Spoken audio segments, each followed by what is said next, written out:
Hi అండి, welcome to DJs recipe book. ఈరోజు recipe బుక్లోని recipe Bandar laddu. ఇది ఆంధ్ర స్పెషల్ లడ్డు అండి. ఇది ఒకప్పుడు చాలా కష్టపడి చేసేవాళ్ళు.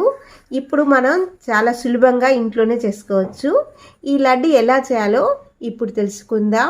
మీకు కనుక ఈ వీడియో నచ్చినట్టయితే లైక్ చేయండి, షేర్ చేయండి, సబ్స్క్రైబ్ చేసుకోండి. ముందుగా ఒక పాత్రను తీసుకొని అందులో 1.5 కప్పు శనగపిండిని వేసుకోవాలి. ఇందులో తగినన్ని నీళ్ళని వేసుకొని మురుకుల పిండిలాగా కలుపుకోవాలి. అంటే జంతికల పిండి అండి.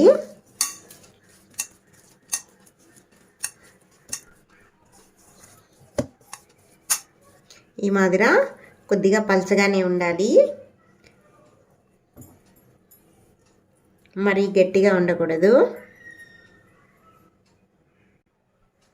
ఈ మాదిర జంతికల గొట్టాలను తీసుకొని ఇలాంటి అచ్చును వేసుకొని దీనికి కొద్దిగా నూనె అప్లై చేసుకోవాలి.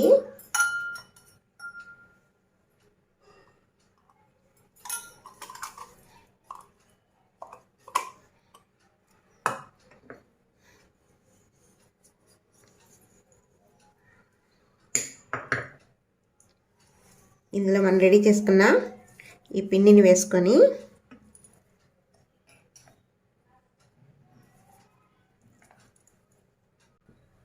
స్టవ్ వెలిగించుకొని నూనెను కాచుకోవాలి.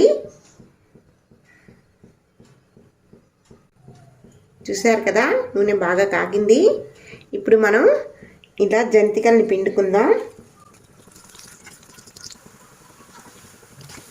ఇలా రెండు పక్కల టర్న్ చేసుకుంటూ ఎర్రగా కాకుండా మీడియంగా కాల్చుకోవాలి.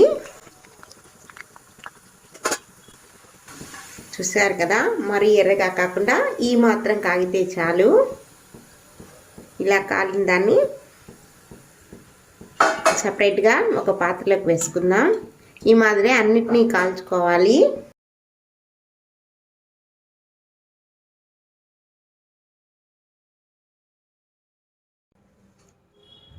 ఈ జంతికలన్నీ బాగా చల్లారాలి.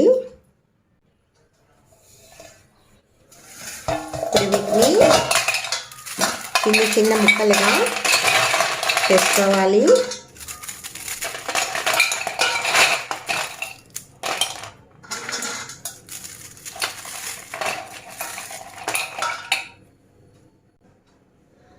వీటన్నిటిని ఈ మాదిరి చిన్న చిన్న ముక్కలుగా ఇచ్చిపెట్టుకున్నాం కదా, వీటిని ఇప్పుడు మిక్సీలో వేసుకుందాం.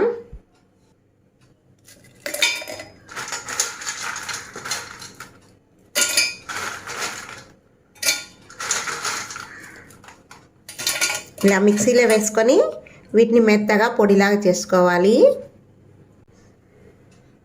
చూసారు కదా, ఈ మాదిరి పొడిగా చేసుకోవాలి.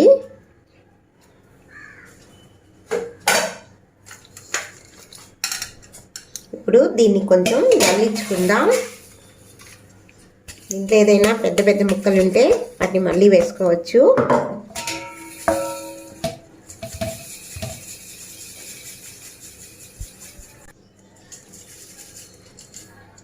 చూసారు కదా, ఇవి కొద్ది పెద్దవిగా ఉన్నాయి కదా, వీటిని మళ్ళీ మిక్సీలో వేసుకొని మరొకసారి గ్రైండ్ చేసుకుందాం.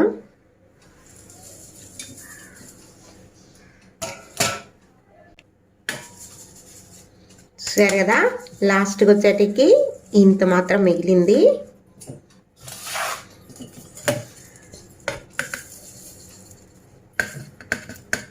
ఇప్పుడు దీన్ని మళ్ళీ మిక్సీ జార్లో వేసి ఇందులోనే ఒక 5-6 యాలకుల్ని వేసేస్తున్నాను. చూసారు కదా, ఇంకా దీన్ని జల్లించాల్సిన అవసరం లేదు, బాగా మెత్తగా మెదిగిపోయింది. ఇప్పుడు దీన్ని దీంట్లో చేర్చేసుకుందాం. నేను ఈ లోటాతో శనగపిండిని 1.5 లోటా తీసుకున్నాను కదా, ఈ లోటాతో 1.5 లోటా చక్కెర, 1.5 లోటా బెల్లాన్ని వేస్తున్నాను. నీళ్ళు కూడా 1.5 లోటా నీళ్ళని వేస్తున్నాను. ఈ బెల్లం అంతా కరిగిన తర్వాత దీన్ని ఒకసారి వడికట్టుకోవాలి. చక్కెర అయితే అక్కర్లేదు, కానీ బెల్లం వేస్తాం కదా, దీంట్లో ఏదైనా నలకలు ఉంటాయని దీన్ని వడిగట్టుకుందాం.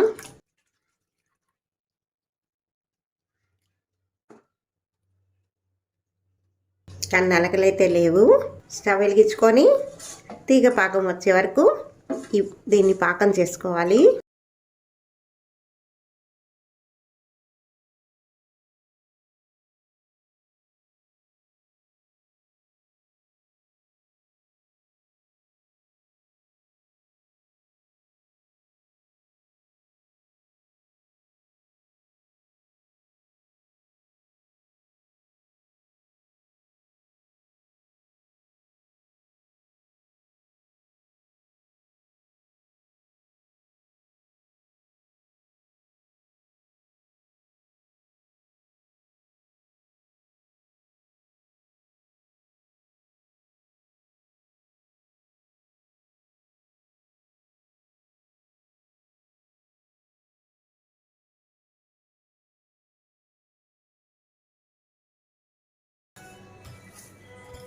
చూసారు కదా, బాగా దగ్గరికి వచ్చేసింది.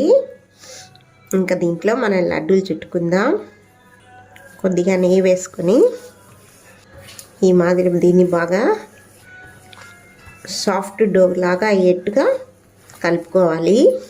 చూసారు కదా, ఈ మాదిరి వచ్చిన తర్వాత ఇప్పుడు లడ్డూలు చుట్టుకుందాం.